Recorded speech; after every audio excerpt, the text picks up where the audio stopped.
here we go for stir fry. This week we've been learning about vegetables. So what we're gonna do today is a stir fry. We're gonna look at these beautiful colors. I just said this is a really pretty demo today. We're going to look at our vegetables. We're gonna look at our meat. This is a great clean out the fridge thing to do.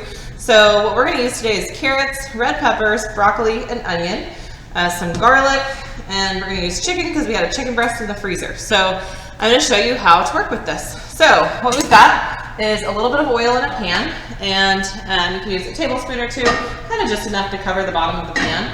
And I'm gonna go ahead and turn my heat on to like a medium, basically. And what I'm looking for is a little bit of a sizzle, but I'm gonna use garlic first. And when I use garlic, I wanna make sure that I don't burn it, because if you burn garlic, you get to start all over again. You have to wash the pan and everything, because burnt garlic is really bitter.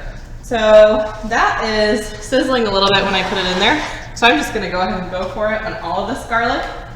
We wanna cook garlic until it gets a little golden brown on it, but of course we don't wanna burn it.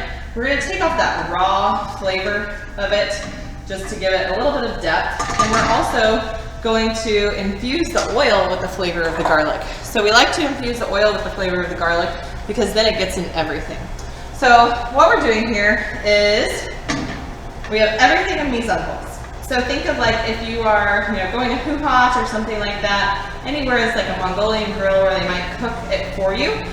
We have our vegetables already prepared. We have our sauce here, our protein here. Everything's ready to go.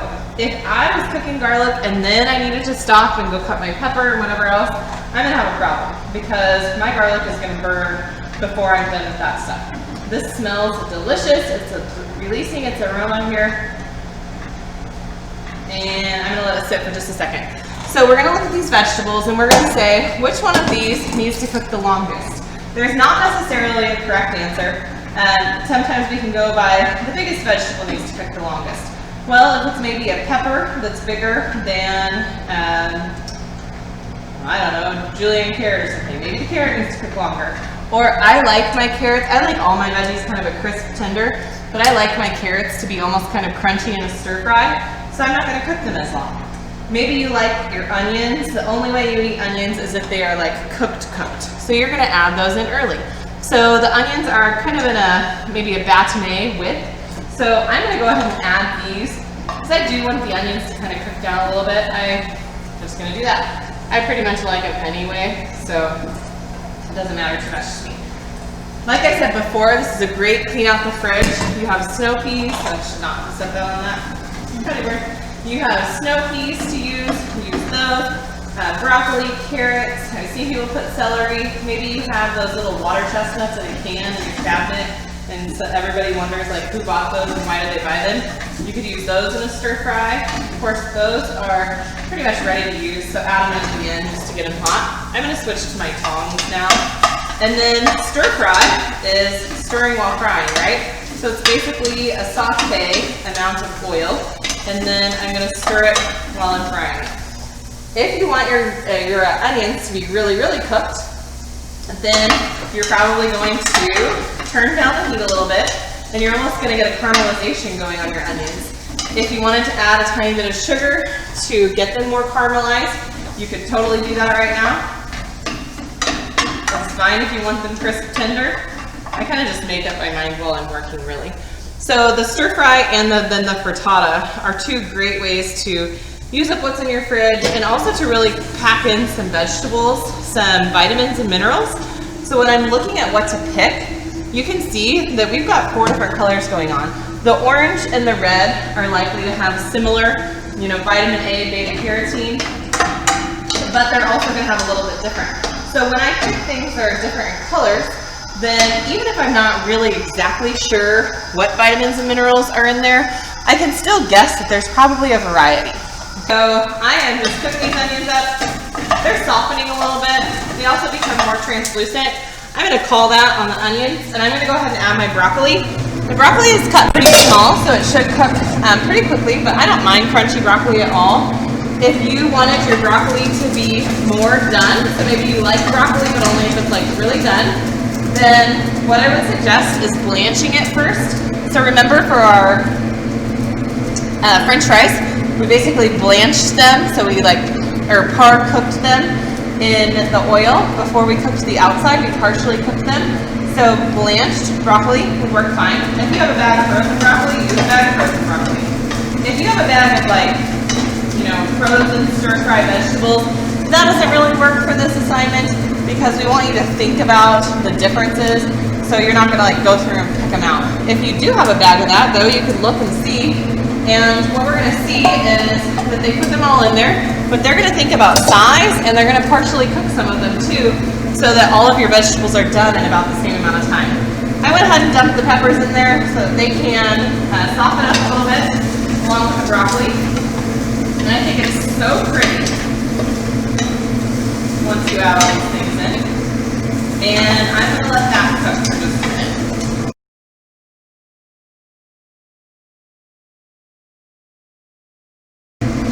The next thing I'm going to add is these carrots. They are the already sliced, kind of accordion cut carrots.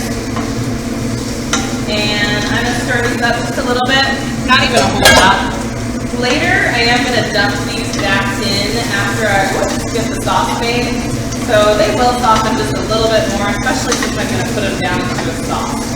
So I'm just going to take basically take the cold off of the carrots. If you don't like crunchy vegetables when they're cooked, then you're going to want to cook yours longer. That's okay. You can see my onions have really cooked down, which for me is good. So another thing to do with this, I went ahead and cooked some brown rice. It's going to go on the plate underneath this. But another way that I'll sometimes cook this at home is cut everything really small, and then it's almost like a fried rice. My kids have had panda rice a couple of times, and then for some reason every time I make basically fried rice at home, they think they're eating panda rice, so I just go with it. So sometimes I'll cut everything up really small, or I'll even use like a frozen bag of mixed vegetables in addition to the maybe broccoli and peppers or whatever else. And then I will toss my rice in the pan with it. And then I will crack an egg over the top and stir it up. And then it gets that little extra protein of the egg in there for the kids especially. And then they'll do, a meat of basically any sort on top of that. You add some soy sauce, for me some sriracha, and you are set. And then if I'm doing that and I don't do the stir fry sauce, the stir fry sauce is really good though, so I think you're gonna like that. So these are just about done to my liking. So I'm gonna go ahead and take these out and just dump them in a bowl off to the side. And then next up, I have my protein prepared here. I'm going to put a little more oil in the pan just because my veggies really did take away all of my oil. If I have fewer veggies, less oil. Sometimes I add a little more later. Okay, so I have these. Since I use this on vegetable, I'm okay to use it over here, and I will switch tongs because I just touched my raw chicken. You want this to be about bite size. Also when you're thinking about the size of food, you want to think about etiquette. And if you cut, a giant chunk of broccoli, nobody's going to really be able to they're going to need a knife for their stir fry. And stir fry isn't really a fork and knife food, so it would be kind of strange to do that to them. Since I know these are kind of already tainted, I'm just going to do this real fast. And then I'm going to go wash my hands. I'm just spreading this out a little bit. The chicken, I could have done a salmon, a shrimp, a tilapia. And I could stir fry that also. Or you can do a beef. If you're going to do a beef, you want to do maybe a flank steak, something that's a little more tender, because I know that I'm going to cook it pretty fast in just a small amount of oil. So I'm not really going to break down those muscles.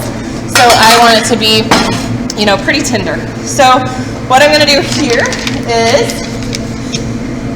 I'm going to add my sauce mixture. I'm going to add my sauce mixture to this, and then I'm going to add my seasonings too. I'm going to add some soy sauce and some fresh red pepper. If you have some fresh ginger to use, fresh ginger is delicious at this point. I'll show you where to use that. Also, if you have like a stuffy nose or a sinus infection, take a little bite of that fresh ginger. I think you'll be surprised. It's pretty wild how fresh ginger has amazes me every time I try it. So if I were gonna use fresh ginger, right now that my meat is kind of sealed in the juices, it's browned on the outside, even if it's not all the way done on the inside, I am going to add my fresh ginger right now, if I were gonna use it, and I wanna stir fry that a little bit, because you really do wanna take off the raw of fresh ginger, okay? Otherwise, that's just about ready.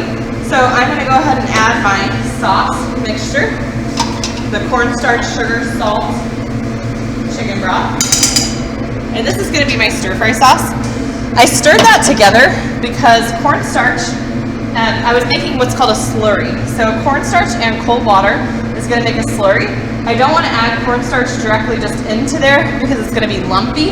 I'm basically making almost like a gravy with cornstarch in there. So this is also gluten-free that way. So if that's a concern for you at all, that's always a good thing to know. So the way cornstarch works is the granules swell.